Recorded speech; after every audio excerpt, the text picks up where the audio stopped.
Hi friends, എല്ലാവർക്കും നമ്മുടെ ചാനലിലേക്ക് വീണ്ടും വെൽക്കം. ഇന്ന് നമ്മൾ പോകുന്നത് തായ്ലാൻഡിലേക്കാണ്. തായ്ലാൻഡ് എന്ന് പറയുമ്പം നിങ്ങൾക്കൊക്കെ നല്ല ഐഡിയ ഉണ്ടാവും, പക്ഷേ നമുക്ക് ഓരോ ഐഡിയ ഇല്ല. അങ്ങനെ ഏകദേശം നമ്മൾ ഫ്ലൈറ്റിൻ്റെ ഉള്ളിലെത്തിക്കണം. നമ്മൾ ഫ്ലൈറ്റ് കയറിയതും ഫ്ലൈറ്റത്തെ ലൈറ്റാണ് ലൈറ്റ് കെട്ടപ്പോൾ നമ്മളെ കണ്ണടിച്ചു പോയി. അപ്പോൾ അടുത്തുള്ള ആൾ പറയാം, കണ്ണടിച്ചു പോയതല്ല, ഫ്ലൈറ്റ് പൊന്തണോണ്ട് ലൈറ്റ് ഓഫാക്കിയാണ്. എന്തായാലും കണ്ണടച്ച് തുറക്കും മുമ്പേ നമ്മൾ തായ്ലാൻഡ് എത്തി. എന്തായാലും ഇവിടെ ഫ്ലൈറ്റ് ഇറങ്ങിക്കൊണ്ടിരിക്കുകയാണ്. ഫ്ലൈറ്റ് ഇറങ്ങണ കാഴ്ച കാണാൻ നല്ല ലുക്ക്, ഒന്നും പറയാല്ല. നമ്മളിങ്ങനെയൊക്കെ പറയുമ്പോൾ നിങ്ങൾ ചോദിച്ചു, നിങ്ങൾക്ക് എത്ര ചിലവായി, നിങ്ങൾ എങ്ങനെ പോയത് എന്നൊക്കെ. അതിനെക്കുറിച്ച് നമുക്ക് പിന്നെ സംസാരിച്ചാൽ പോരെ, അതല്ലേ നല്ലത്. നമ്മളെ ഫ്ലൈറ്റ് എന്താണെന്ന് അറിയില്ല, ഇറങ്ങിയിട്ടും നിലത്തെത്തണേ. ഇവിടെ എത്തിയത് ആലോചിക്കുമ്പം നമുക്കാണെങ്കിൽ അതിലും വലിയ ടെൻഷനും. അത് ആലോചിച്ചിട്ട് തുറന്നിട്ട് നമുക്കൊരു കാര്യമില്ല. എന്തായാലും നമ്മളിവിടെ എത്തിക്കണം. ഇവിടെ എത്തിയതും ഫ്ലൈറ്റിൽ ലൈറ്റ് ഇട്ടതും നമുക്ക് എന്തായാലും നമ്മളെ ലഗേജ് വേണ്ടേ. ലഗേജ് തപ്പണം എന്നുണ്ടെങ്കിൽ ആദ്യം നമ്മളെ സീറ്റിലുള്ളവർക്ക് ഇറങ്ങണം. എനിക്കാണെങ്കിൽ സീറ്റ് കിട്ടിയത് വിൻഡോ സീറ്റാണ്. നമ്മളവിടെ ഇപ്പുറത്ത് രണ്ടാൾക്കാരുണ്ട്.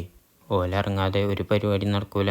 നമ്മളെ സീറ്റിലുള്ളവരൊക്കെ നീച്ചതും പിന്നെ നമ്മളും നീച്ച്. നമുക്ക് ലാസ്റ്റാണ് നീച്ചാൻ കഴിഞ്ഞത്. നമ്മൾ നീച്ചതും പുറത്തിറങ്ങി നോക്കുമ്പോഴല്ലേ കാര്യങ്ങൾ മനസ്സിലാവണേ. ഭയങ്കര തിരക്ക്, ഒന്നും നോക്കാനില്ല. ഇനി നമ്മളിവിടെ എത്തിയോണ്ട് നമുക്ക് നമ്മളൊപ്പമുള്ള ടീമിനെയൊക്കെ കണ്ടെത്തണം. ഞാനൊരു പാക്കേജിലാണ് ട്രിപ്പ് വന്നിട്ടുള്ളത്. നമ്മൾ കുറച്ചു നേരം ഓലയൊക്കെ കാത്തു നോക്കി, എവിടെ ആരും കിട്ടിയില്ല. നമ്മളെന്താ അവസാനം നമ്മളെ ലഗേജ് തപ്പാൻ വേണ്ടിയിട്ട് നമ്മളവിടുന്ന് പോന്നു. നമ്മൾ ചെന്നപ്പം ഇവിടെ എത്തിയില്ലേ. ഇവിടെ എത്തിക്കഴിഞ്ഞാൽ നമുക്ക് റേഞ്ച് കിട്ടൂലല്ലോ നമ്മളെ സിമ്മിന്. എന്തായാലും നമ്മളെ ലഗേജ് എടുക്കാൻ വേണ്ടിയിട്ട് നമ്മളിവിടെ വെയിറ്റ് ചെയ്യാണ്. ലഗേജ് കിട്ടി. ലഗേജ് ഇങ്ങനെ തപ്പി കിട്ടിയപ്പോഴാണ് നമ്മളെ ഫോൺ നോക്കുമ്പോഴാണെങ്കിൽ ഫോണിൽ റേഞ്ച് ഇല്ല.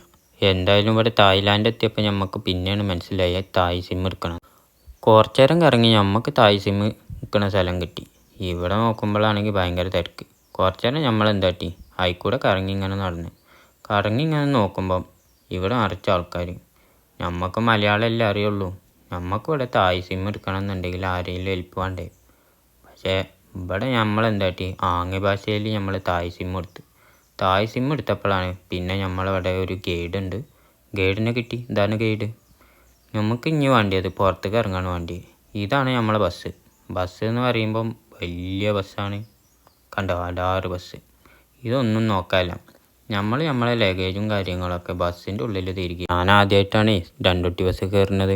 നമുക്ക് രണ്ടൊട്ടി ബസ് കയറിനപ്പോൾ ഭയങ്കര അത്ഭുതം. ഞാനെന്താട്ടി മുകളിലത്തെ നിലയിൽ തന്നെ ബാക്കിൽ പോയി കുത്തിറന്ന്. നമുക്ക് കിട്ടിയത് വിൻഡോ സീറ്റാണ്. ഈ ബസ്സിൻ്റെ ഉള്ളിൽ കയറിയപ്പോഴാണ് നമുക്ക് മനസ്സിലായത് നമ്മളപ്പം ഇത്രയും ആൾക്കാരുണ്ടേനി. നമ്മളെ ടൂർ പാക്കേജിലുള്ള ആൾക്കാരാണ് ഈ കാണുന്നതൊക്കെ. എന്തായാലും നമ്മളെ ഗൈഡുകളൊക്കെ വന്നിക്കണ്. എല്ലാവരും എണ്ണവും കാര്യങ്ങളൊക്കെ എടുക്കുന്നുണ്ട്. കണക്കെടുത്ത് കഴിഞ്ഞിട്ട് ബല് പറയാണ് നമ്മൾ 51 ആൾക്കാരുണ്ട്. അപ്പം എല്ലാവർക്കും അന്തം വിട്ട്. എല്ലാവരും നോക്കുക അങ്ങോട്ടും ഇങ്ങോട്ടും. 51 ആൾക്കാരോ ഈ ബസ്സിൽ? അത് നോക്കിയിട്ട് കാര്യമല്ല. എന്തായാലും ഓല് പറഞ്ഞ് നമ്മളെയും പരിചയപ്പെടുത്താം, ഓലെയും പരിചയപ്പെടുത്തൽ കഴിഞ്ഞപ്പോൾ ബസ് കാലിയായി. എന്തായാലും ഇവിടെയാണ് നമ്മളെ ഫുഡ് കഴിക്കണ. രാവിലത്തെ ചായ കുടിയും കാര്യങ്ങളൊക്കെ ഇവിടുത്തെ ഒരു ഹോട്ടലിലാണെന്നാണ് പറയുന്നത്. അപ്പോൾ ചായ കുടി കഴിഞ്ഞിട്ട് വേണം നമ്മളെ മെയിൻ ഹോട്ടലുകൾക്ക് പോകേണ്ടത്.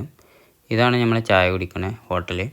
ഇവിടെ നമുക്ക് ഫ്രഷ് ആയിട്ട് വേണം നമ്മളെ മെയിൻ ഹോട്ടലിലേക്ക് എത്തേണ്ടത്. എന്തായാലും അടുത്ത വീഡിയോയുമായിട്ട് നമുക്ക് വീണ്ടും കാണാം. അപ്പോൾ എല്ലാവർക്കും വെൽക്കം.